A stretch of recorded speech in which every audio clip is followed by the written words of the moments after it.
எனக்கு என்னவோ big pass நிகழ்ச்சி இப்படியே தொடர்ந்துகிட்டு போனா மிகப்பெரிய கலவரத்துல தான் முடியும் அப்படின்றது மட்டும் தெளிவா தெரியுதுங்க.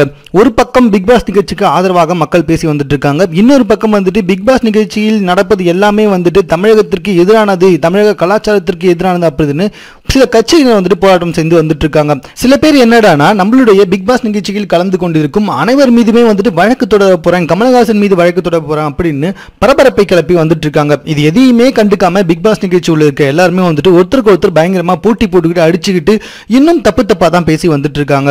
இன்னைக்கு விஜய் டிவி வெளியிட்ட ப்ரோமோல என்ன பேசியிருக்காங்க நம்மளுடைய நமிதா அப்படின்னு சொல்லி பாத்தீங்கன்னா, நமிதா, ஆர்த்தி மற்றும் காயத்ரி ராம் இவங்க 3 பேருமே ஒன்னா சேர்ந்து பழைய மாதிரியே வந்துட்டு ஜூலியை எப்படி வந்துட்டு வெளியே அனுப்பலாம் அப்படின்னு திட்டம் போட்டுட்டு இருக்காங்க.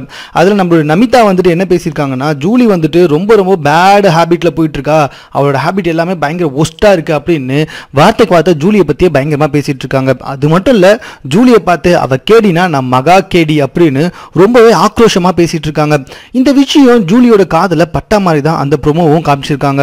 அது மட்டும் இல்ல, நம்மளுடைய ஆர்த்தி என்ன தெரியுமா பண்றாங்க, எலிமினேஷன் நெருங்க வந்துட்டு மைக் முன்னாடி, அதாவது நம்மளுடைய பிக் பாஸ் கேமரா முன்னாடி வந்துட்டு ஓட் கேட்கிறாங்க. மற்ற சக போட்டியாளர்கள் எல்லார்கிட்டயுமே போயிட்டு நம்மளுடைய ஜூலியை பத்தி மக்கள் என்ன நினைக்கிறாங்க அப்படின்னும், மக்கள் வந்துட்டு அப்படி நினைக்க கூடாது அப்படின்றதையும் வந்துட்டு ரொம்பவே சாஷ்டாங்கமா சொல்லிட்டு இருக்காங்க. அதாவது ஜூலியை பத்தி 1க்கு 2 பயங்கரமா போட்டு கொடுக்குறாங்க.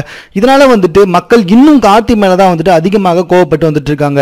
ஆர்த்தி, காயத்ரி ராம் இவங்க 2 பேருமே ஏற்கனவே வந்துட்டு மக்களோட பயங்கரமான கோவத்தெல்லாம் வாங்கி கட்டிக்கிட்டு இருக்காங்க. தற்போது அந்த லிஸ்ட்ல நம்ம நமிதாவும் சேர்ந்துக்கிட்டாங்க அப்படின்ற விஷயம் தான் ரொம்பவே கவலையான விஷயமா இருக்கு. முதல்ல நமிதா வந்துட்டு அந்த அளவுக்கு ஜூலி மேல கடுப்பாலாம் இல்ல. ஆனா தற்போது நமிதா மற்றும் காயத்ரி ராம், ஆர்த்தி இவங்க 3 பேர் ஒன்னா சேர்ந்து உட்காந்து பேசினாலே அது ஜூலியை வந்துட்டு எப்படியாவது வெளியே அனுப்பணும், ஜூலியை எப்படியாவது அழ வைக்கணும் அப்படின்ற ஒரே நோக்கத்தோட தாங்க இருக்கு. மேலும் இது போன்ற செய்திகளை உடனுக்குடன் தெரிந்து கொள்வதற்கு எங்களோட சேனலை சப்ஸ்கிரைப் பண்ணுங்க. இந்த வீடியோ பிடிச்சிருந்தா லைக் பண்ணுங்க. உங்க கமெண்ட் எதுவாக இருந்தாலும் ஓகே, எங்க கூட ஷேர் பண்ணிக்கோங்க. தேங்க்யூ.